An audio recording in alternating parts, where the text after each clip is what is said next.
பல பிரச்சனைகள் எடுத்துக்கோங்க. அதுக்கான போராட்டம் அந்த கனல் எங்கேருந்து தோன்றுச்சு அப்படின்னு சொன்னால் அது வந்து ஒரு எஜுகேஷனல் இன்ஸ்டிடியூஷனாக தான் இருக்கும். என்இபி வரும்போது கூட அதை முதல்ல எதிர்த்த ஒரு மாநிலம் தமிழ்நாடு. சென்னை பல்கலைக்கழகத்துல இருந்தா தோணுச்சு. கவர்மெண்ட் கொண்டு வர பாலிசிஸ் எல்லாம் படிச்சு புரிஞ்சுக்கிட்டு சிந்திக்கக்கூடிய ஒரு நிலைமை அப்படிங்கிறது இங்க இருக்கக்கூடிய இந்த தொழிலாளிகளுக்கு இருக்கா, மக்களுக்கு இருக்கான்னு கேட்டா இல்ல. அது ஆப்வியஸா பண்ணக்கூடிய அந்த ஸ்பேஸ் யாருக்கு இருக்கு அப்படின்னு சொன்னா ஸ்டூடெண்ட்ஸுக்கு தான் இருக்கு. அவங்களுடைய ஜனநாயக ரீதியான செயல்பாடுகள் அனைத்தையும் வந்து சுருக்கிட்டு வள்ளுவர் கோட்டத்துல இன்னைக்கு போராட்டம் நடத்த முடியாது, சேப்பாக்கத்துல போராட்டம் நடத்த முடியாது, போய் எந்த போராட்டம் நடத்தினாலும் போய் ராஜரத்னம் ஸ்டேடியம் போங்க. அந்த மாதிரி மக்களுக்காக இன்னைக்கு யார் நின்று பேசுறாங்களோ அவங்களுடைய பேச்சோ இல்ல அவங்களுடைய போராட்டமோ இன்னைக்கு மெயின் ஸ்ட்ரீம் மீடியாஸ்குள்ள வருதான்னு கேட்டா கிடையாது. அப்ப இருட்டடிப்பு செய்யப்படுது. அதுவும் அரசு கல்லூரிகள்ல எந்நேரமும் போலீஸ் பேட்ரோல் இருக்கு. கேம்பஸ்குள்ள போலீஸ்க்கு என்ன வேலை? ஏதாவது ஒரு இடத்துல கூடி பேசுறாங்க அப்படின்னா நீங்க என்ன பேசுறீங்க? கிளாஸ் முடிஞ்சா கிளம்புங்க.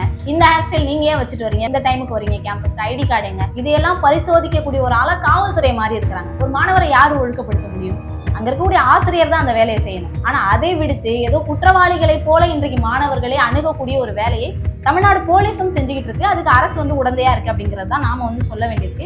வட மாநிலத்துல எந்த மாதிரியான இஷ்யூஸ் எல்லாம் ஸ்டூடெண்ட்ஸ் ஃபேஸ் பண்றாங்களோ அதே மாதிரியான ஒரு நிலை தமிழ்நாட்டிலும் தொடருது அப்படின்னு சொன்னா அதை நம்ம நிச்சயமா ஏத்துக்க முடியாது. அரசு அந்த விஷயத்த மாத்திக்கணும். கேம்பஸ் எலெக்ஷன்ஸை வந்து தமிழ்நாட்டில் கொண்டு வரணும் அப்படிங்கறத நாங்க கேட்கிறோம்.